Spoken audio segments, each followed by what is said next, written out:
It's being called the Trump bump. Despite an initial plummet on election night, the Dow soared after President-elect Donald Trump's upset victory, with finance and energy stocks leading the way. Massachusetts Senator Elizabeth Warren not too happy with the rally, tweeting on Thursday, quote, "Why is Wall Street celebrating Donald Trump? Because his administration looks like an investment banker's dream." Steve Moore is a senior fellow at the Heritage Foundation and economic advisor to President-elect Donald Trump. Welcome, Steve. Good to see you. Hi, Paul. So some economists, particularly Keynesians, are attributing the increase in the stock market to the prospect of more deficit spending, bigger deficits. How do you see the rally? I think what happened was that originally Wall Street and investors around the country were just afraid of the kind of change that Donald Trump was going to bring, the kind of risk of anything that's new. And I think when Wall Street and companies started looking at the real agenda of cutting taxes, pro-American energy policy, getting rid of a lot of the regulations, they said, hey, this is actually going to be good for investment. Incidentally, it's not only the reason, Paul, that the stock market has risen, but I would make the case to you that actually the increase in interest rates, not significant, but it's been a slow rise in rates since Election Day, are a result of the fact that there's going to be more demand for investment capital. And when companies want to invest more, they go out and borrow, and that raises interest rates. But it's one of the few times when you actually a rise in interest rates is a good thing. I think it's bullish. Well, they've been historically low anyway, so even in this rise is not likely to tank the economy. So what are the two big priorities here? I mean, what are the first priorities? I think everybody says tax reform right at the top of the list, maybe in exchange for infrastructure spending, and repealing and replacing the Affordable Care Act. Is that how you see it? Those two obviously are legislatively right out of the gate, but don't forget, I think Donald Trump, there's a good chance in literally his first day in office, when he enters the Oval Office, he is going to sign executive orders to repeal a lot of Obama's executive orders, a lot of the things that you all have written about day after day on the Journal editorial page, things like the Clean Power Plant bill, some of the labor regulations that have been passed under Obama. And look, I think the Democrats are going to learn that if you live by executive order, you die by them. And remember, Ronald Reagan's first act as president was to rescind by executive order all of the oil and natural gas price controls, and that led to a boom in the energy sector. So that regulation is going to be a big factor. And then you go to the tax and Obamacare issues. I haven't worked too much on the Obamacare issue, so I'll just leave that to someone else. But I'll say on the tax bill, let's focus on that.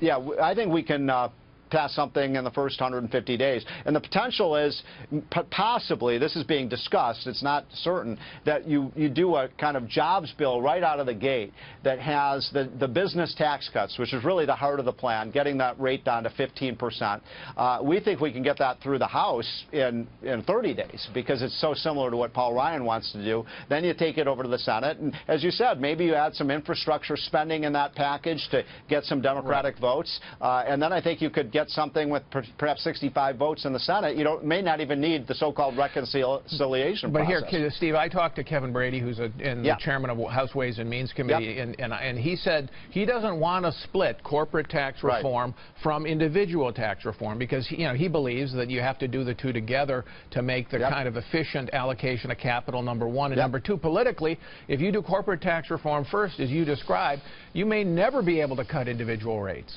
Well, that's a good point, and I actually just met with the chairman as well. He made the same point to me, and so that's why this is being debated. Chairman Brady wants to go for the big bang and get everything done, and I would love to see that happen. The individual rates, we bring that top individual rate down to 33%. We eliminate deductions. The only thing I would say about that, Paul, and I've been an advocate of this for 30 years, but it's tricky, it's thorny to get, you have to take on a lot of the special interest groups in Washington, the housing lobby, the charitable groups, the municipal bond people, and they are powerful special interest groups that will try to block it. If you don't do that in the first 100 or 150 days, you never do it. You've got to use that political capital right out of the blocks. Don't you agree? Oh, definitely. And look, when I've talked to the Trump folks about this, they believe and we believe that this has to get done right away. When you've got disarray, that's the time, in the Democratic Party, that's the time you really move quickly. And by the way, Barack Obama did that fairly effectively himself in his first 100 days. The only difference is that I believe that the The mistake that Barack Obama made, that I think he will regret for the rest of his life, is that he never reached really across the aisle to try to get Republicans on board, and that means Republicans have no buy-in. Donald Trump could, in the first year of his office, almost entirely repeal the entire legacy of Barack Obama's presidency when you talk about taxes and Obamacare and so on. Yeah. All right, and I take your point certainly, and I agree with it on reaching out to Democrats. But here's the issue: they're going to ask for a price, okay? And their price is going to be a fair amount of spending, because they're going to take some of that money from tax reform and push it into public works or other things. And if he wants Senate votes to get to 60, he's going to have to agree with that. And here's the rub: you're going to have a very big deficit if you do that. What's your response to that? My response is our number one priority from day one is to get the economic growth rate up, Paul, from 1.5% to 4%. You can't make any progress on the deficit or the debt until you get that growth rate up. And jobs was the number one issue for the American people. That's going to be our number one priority. All right. Thanks very much, Steve Moore, for being here.